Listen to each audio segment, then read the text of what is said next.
The dream of Camelot is dead, as is King Arthur, Queen Guinevere, Sir Lancelot, and just about all of the knights of the Round Table. The land cries out as its rightful king is off on crusade, and his weak and ineffectual brother rules in his stead and taxes the people to their breaking point. Yet, this is about to get far, far worse, as all may soon be engulfed by the Shadows of Camelot. I'll be reviewing Shadows of Camelot from Runeforged Tabletop Gaming right after this.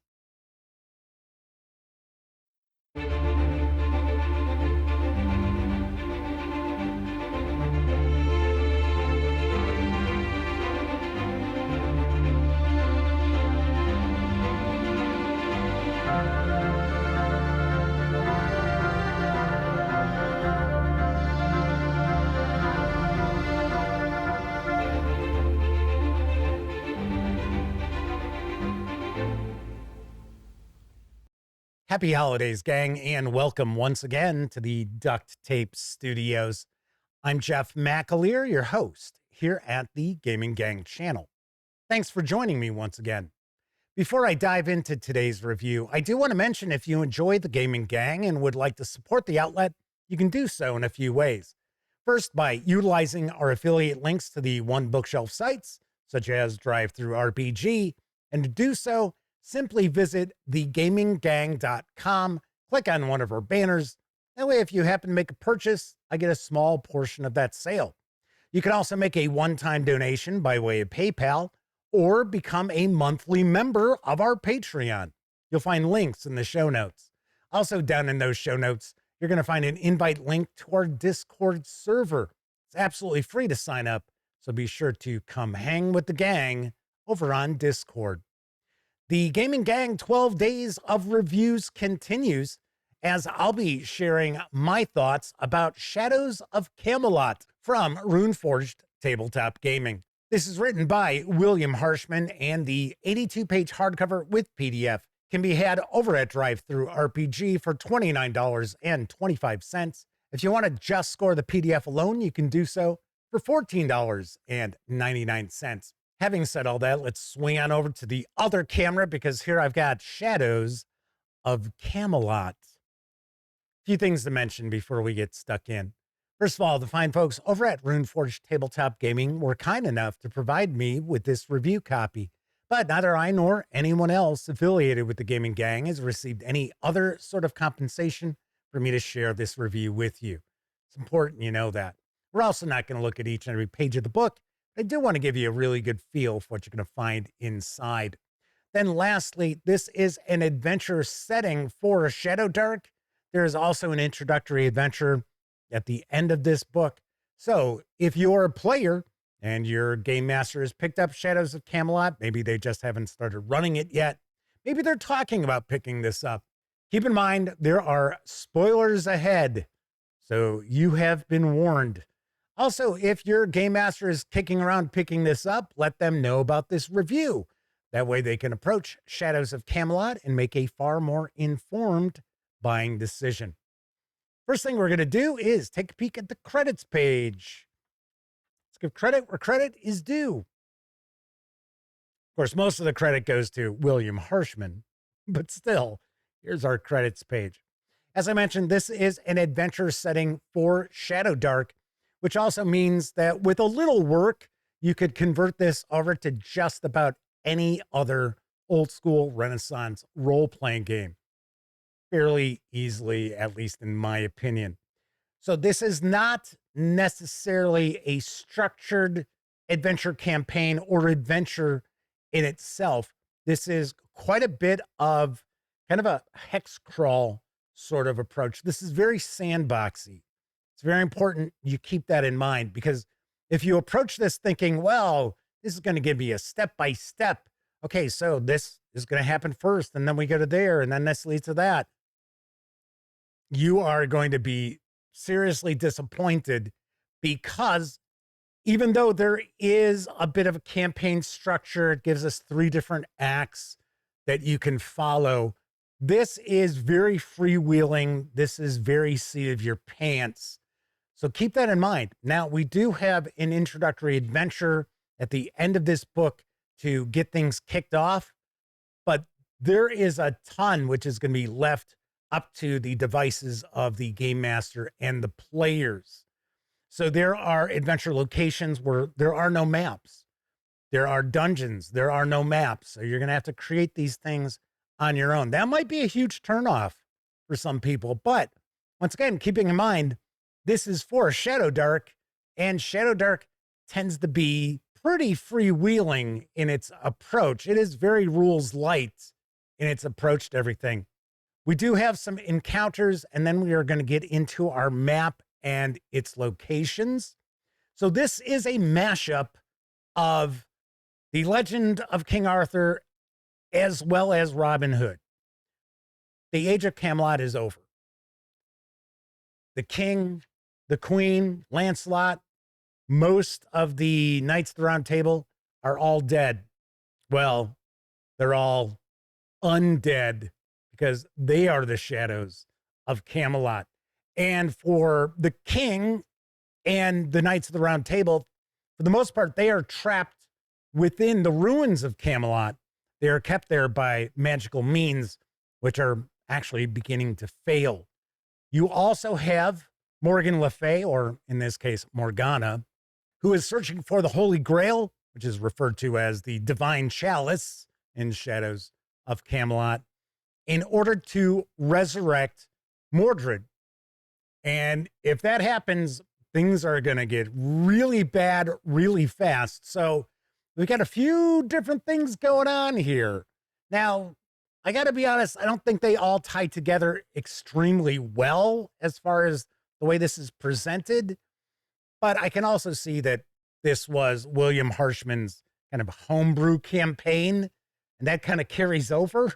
So, and that's not necessarily a bad thing, but it does make for an uneven way that things tie together. I'll give you a great example. There are ways for you to put King Arthur, Queen Guinevere, and Sir Lancelot, and some of the other major knights like Gawain to rest. Now, one of the ways to put Arthur to rest is to resolve his conflicts with Lancelot and Guinevere, but there's really no information about how you can do that.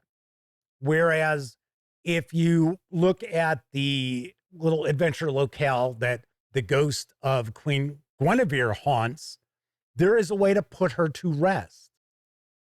Like I said, some of this doesn't tie together all too well. But having said that, there are a lot of cool locales here. And I find it interesting that we do have this mashup of undead King Arthur and the knights who are not happy campers. So, of course, if they are able to escape from the ruins of Camelot, they are not going to be the knights of old by any stretch of the imagination. Now, once again, there are ways to prevent this from happening, but it's not always extremely clear how this will progress. So even though we have a breakdown of the 3 different acts of the campaign, it is pretty broad. It is pretty abstract. So we've got really cool locations with a lot of interesting things going on.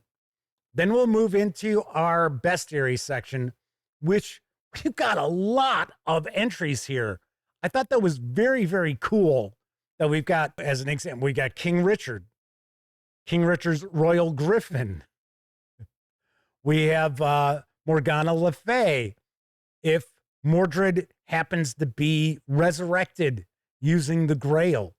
The Grail can also be used to help put Arthur and Lancelot and Guinevere to rest as well. There's a way for the player characters to attain the Grail if they are lawful. So one of the aspects of Shadows of Camelot that I like is there is no assumption that the party of characters are going to be lawful. Oh, hey, we're good characters. No, there are some options here. If you're running a group of evil characters, how they can take part in this as well. Pretty wild. We'll have some different magic items And then we will begin with our adventure, our introductory adventure, Tomb of the Headless Knights, where the player characters are going to encounter the undead Sir Gawain and get the proceedings to kick off. And this is all presented in the standard Shadowdark format. So if you're a big fan of Shadowdark, you're going to feel right at home with this. Another thing that really works well for Shadows of Camelot is that everything is very succinct, very to the point, not a lot of fluff. We get right into the nitty gritty of what a game master needs to have right at their fingertips at the table in order to run this. So that is a peek inside Shadows of Camelot from Runeforged Tabletop Gaming. Once again, this is available now. Carries an MSRP of $29.25 if you want the hardcover and PDF over at DriveThruRPG. Otherwise, you can grab just the PDF for $14.99. All right, let's swing on over to the other camera so I can share some final thoughts as well as my review score. Gotta say, there's a lot of really cool things going on with Shadows of Camelot. The premise itself, pretty unique.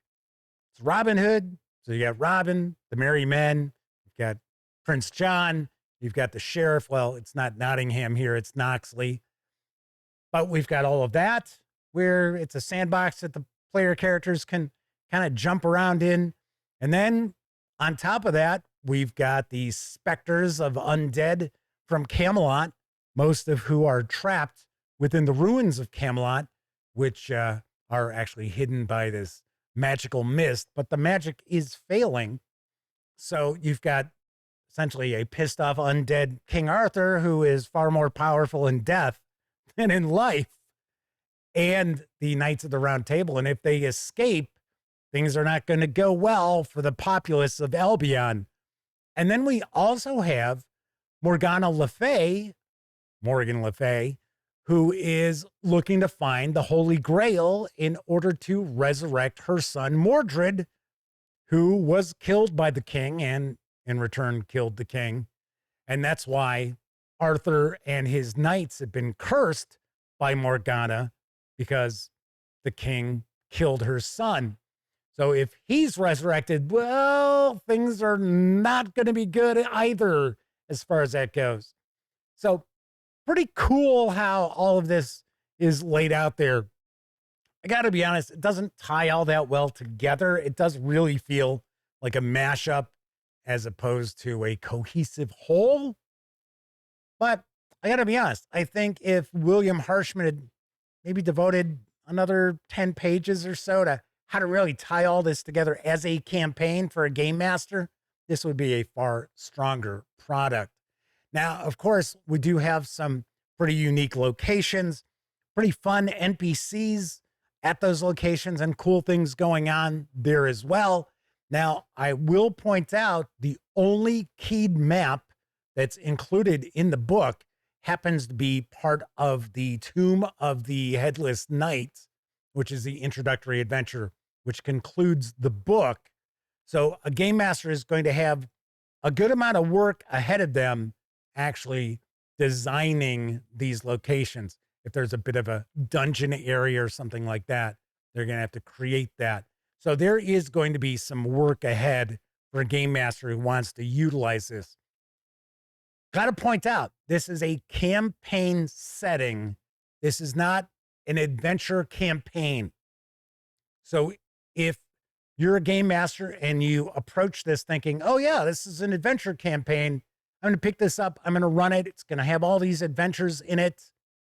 No, that is not the case. This is a sandbox and it's got cool things going on. It's got an excellent bestiary, which isn't just 5 new monsters and a couple of NPCs. I mean, there are a lot of entries here and very cool stuff, but you are going to have work ahead of you as far as running Shadows of Camelot. All in all, I definitely do recommend Shadows of Camelot. If you know going in as a game master, things aren't all that well tied together. we do have kind of an overview of a campaign in 3 acts, which isn't very helpful, to be honest. But all in all, if you're looking for something that could make for a very cool sandbox where you can kind of pick and choose things that you want to include in your campaign and maybe leave other things out, then I would definitely say you should have Shadows of Camelot on your radar. So on a scale of 0 to 10, I give Shadows of Camelot a 7 out of 10. I think if you are looking for a unique campaign setting, not adventure campaign, for Shadowdark, you might want to give this a look. All right, that is it for this time out. If you liked the video, by all means, please give it a quick thumbs up. Subscribe to the Gaming Gang channel if you haven't already. And if you do subscribe, don't forget, ring that bell, because it's supposed to not only let you know when I share videos such as this review, it's also supposed to inform you when my live stream, the Gaming Gang Dispatch, airs Tuesday, Wednesday, and Thursday evenings right here on YouTube at 7 p.m. Central. Should mention, I am on a bit of a holiday break from the live streams, so I will not be back until January 6th at 7 p.m. It is a Tuesday. Hopefully, you'll join me then. Once again, thank you very much for watching. Happy holidays to all, and until I see you next time, certainly hope all of you get to enjoy plenty of great gaming with your gang.